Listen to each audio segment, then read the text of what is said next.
Do you ever procrastinate? I bet you do, as do I, as do all of the clients that I work with. And today in particular, I had a really interesting conversation with a junior in high school, and I want to share it with you all. My name is Gretchen Wegner, by the way, and I am the creator of the anti-boring approach to powerful studying. And here's the little whiteboard that I made up to kind of draw the before and after idea that came up with my client. So first, let's look at this. My client said that whenever he procrastinates, usually he tells himself this: I'll do it later. Right? You're like just noticing you're tired. It's like, well, I could do it now, but you know what? It's not due until 2 days from now. Whatever. I'll just do it later. And so we talked about how that maybe was not the most useful thought. And I asked him, what would be some thoughts that you could do to replace this thought with? So instead of I'll do it later, what else? So his first idea was he could say, I'll do it now. And what do you all think? Did I like that idea? I didn't like that idea at all. I don't think that works. It doesn't work for me, and it doesn't work for most of the students that I know. If you tell yourself to do it now, especially if it's a big thing or if it's something that feels hard, and especially if you're someone with attentional issues or some kind of anxiety or mental health stuff going on, the I'll do it now is like, no, you won't.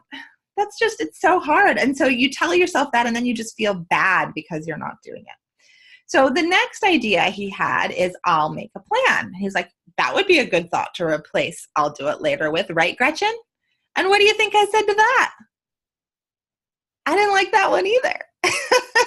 Now, for some people, I'll make a plan is a lovely thing to say. But in this case, I just knew this young man, and I just knew the I'll make a plan. He's not going to follow his plan.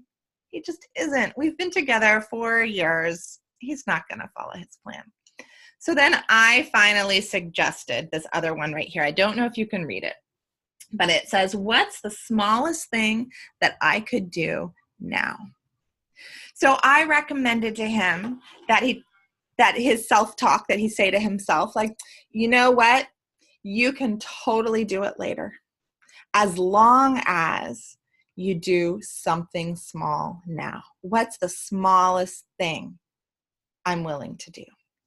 And if he has that kind of talk with his brain and gets into the habit of thinking this and gets into the habit of doing even just 5 minutes to inch forward on the project, it can make a difference. It raises your self-esteem. You feel better about yourself because you're taking action. You're tricking your brain, because sometimes brains are willing after 20 minutes of effort, like they're kind of kicking and screaming and like, I don't want to do this. But after 20 minutes of that, suddenly they're kind of on a roll, and they're like, oh, this isn't as bad as I thought. I can keep on going. So you feel better about yourself. You might even trick yourself into doing more than just that minimum. And I don't know if there's an and. There's probably an and. There's probably a third thing. I can't think of it right now. But anyway, I encourage you to give it a try. Don't expect yourself to be the hero and do the whole thing now, especially if it's late at night. Making a plan is a good thing, but I guess I forgot to tell you that we were talking about it's late at night when this happens.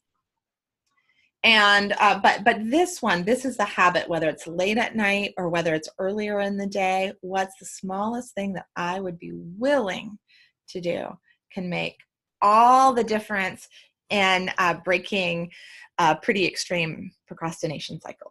So good luck.